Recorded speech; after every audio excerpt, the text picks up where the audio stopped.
guys, it is Echo and welcome to my channel and welcome to a Title Update 14 Possible Additions Explained video. Now in this video I'll be covering the Wither Boss and beacons. I will start off with the Wither Boss because it does drop something very vital to a beacon which I will explain in this video. So what is a Wither Boss? How does it work? What does it look like? Well, for you people who have never played PC Minecraft, this was the second boss mob to be introduced. The first one being an enderdragon. We should all know what it looks like now. We should all know how it reacts. Now you can see on screen right now what the Wither Boss looks like. He has 3 heads. It's kind of ugly, but I do like this one much more than the enderdragon for many reasons. Now why do I like it? Well, you decide when you want to spawn it. You can spawn it in whatever world you want. The end, the nether, the normal world, which I think is a great addition. Now the Wither Boss, when you first do spawn it, will flash blue and grow larger in size as its health bar does fill from half to full. Now while it's in this current mode, you can't attack it. Well, you can attack it, but it's all immune to all damage.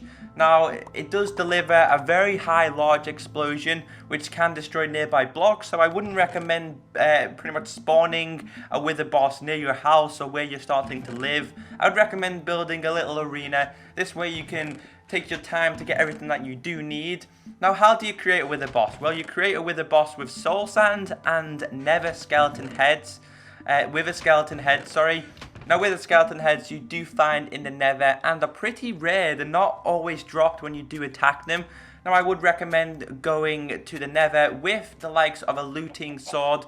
This will increase your chances of getting the wither head, which means that you can create the Wither Boss as much as you want. Now you can create these as many as you want, and if you do create 2 at a time, they will start to attack each other and then they will return to a friendly status. So do be careful. Now the cool thing about the Wither Boss is you can spawn it in the end world. Now what will happen when you do spawn it there? Well, first off, it will start to attack nearby endermen, and if there's no nearby endermen, well then it'll start to attack the likes of the ender dragon. It's pretty funny to watch. I've done it many times on PC.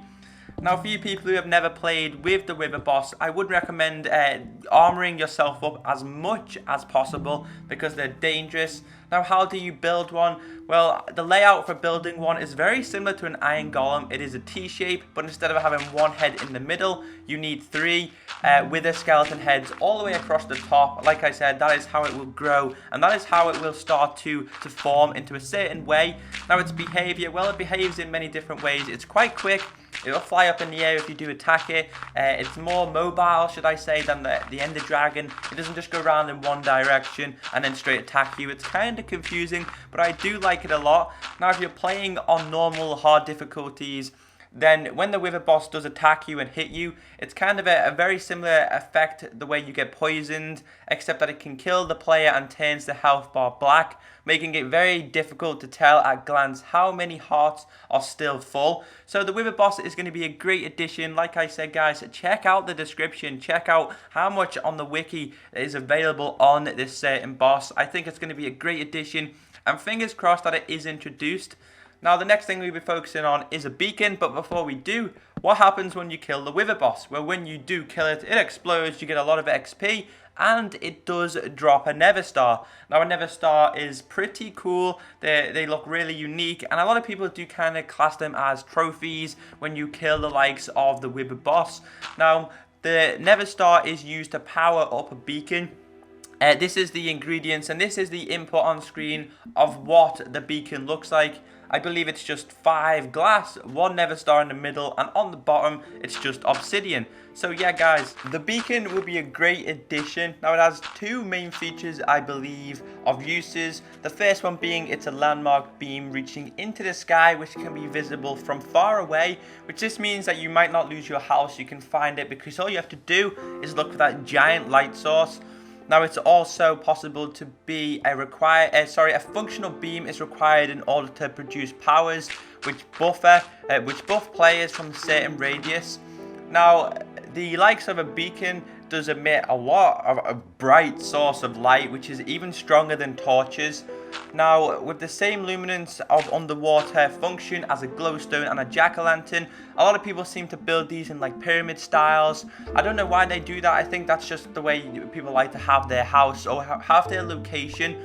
Now it's just a pretty cool feature to be introduced. I mean, they have a lot of uses. As for a beacon, I do believe a lot of people use them to find their house. A lot of people use them with the likes of blocks of iron, blocks of gold, and I believe the power. It's all about generating power, I believe. Now, if you want to check out the wiki on this, guys, you can do it in the description. But hopefully, this has given you a little bit more information about the wither boss and beacons. I'm not the best on beacons, but as for the wither boss, I do know quite a lot about it. Hopefully you have enjoyed this video. If you have, remember to give it a like, and I'll catch you next time. Peace out.